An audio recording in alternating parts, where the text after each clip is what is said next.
V Zasavju Lafarge še zmeraj onesnažuje. Komentar dneva Boštjan Pihler.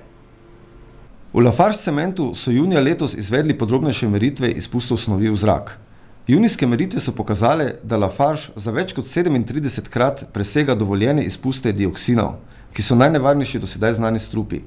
Potem za 94-krat presega izpuste talija, ki je v prvi nevarnostni skupini, in nenazadnje za več kot 134-krat presega dovoljene izpuste rakotvornih snovi.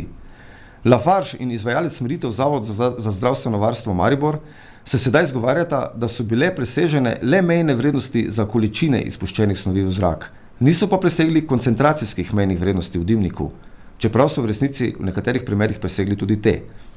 Odgovorni pozabljajo, da veljata obe mejni vrednosti, torej količinska in koncentracijska. V uredbi, ki obravnava mejne vrednosti, je beseda in, ne pa ali. In če tudi bi verjeli onesnaževalcem, ali to pomeni, da je na primer potrebno zgraditi le dovolj širok dimnik, na ta način koncentracije onesnažil v njem znižati na dovoljeno vrednost in že lahko spustiš v okolje neomejeno količino strupov. Pa čeprav se ti strupi potem nalagajo v slabo prevetrenih dolinah, kot je to primer v Zasavju. Ne, na to ne moremo pristati. In še nekaj. Omenjene meritve so potekale v času delovanja vseh filtrov, kot tudi nove odžvepljevalne naprave, torej v času najčistejše proizvodnje. Po zakonodaji pa bi morali zaradi realnejših rezultatov meritve opraviti tudi v času izpadov filtrov.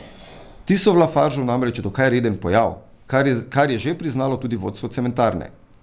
Predstavniki Zavoda za zdravstveno varstvo Maribor pa so veliki želji prikazati Lafarge v čim čistejši luči pojasnili, da meritev v času izpadov filtrov niso opravili, ker gre pri Lafargeu za kontinuiran proizvodni proces brez večjih nihanj.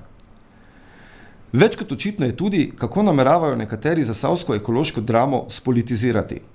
Kot da ne gre za zagotovitev ustavne pravice živeti v zdravem okolju.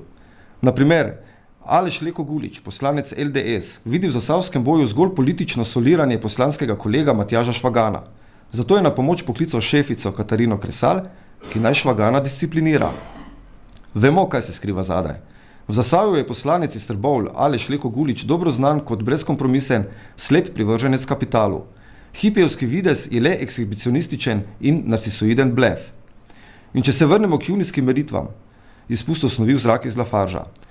Od junija pa vse do novembra, ko je Ekokrog seznanil javnost s katastrofalnimi rezultati meritev, nihče teh meritev ni javno problematiziral. Podatki so se tajili znotraj Lafargea, Zavoda za zdravstveno varstvo Maribor in Ministrstva za okolje in prostor. Javnost tako o njih ni izvedela nič. Tudi zasavska javnost, ki mora vsakodnevno požirati strupe iz Lafargea, ne.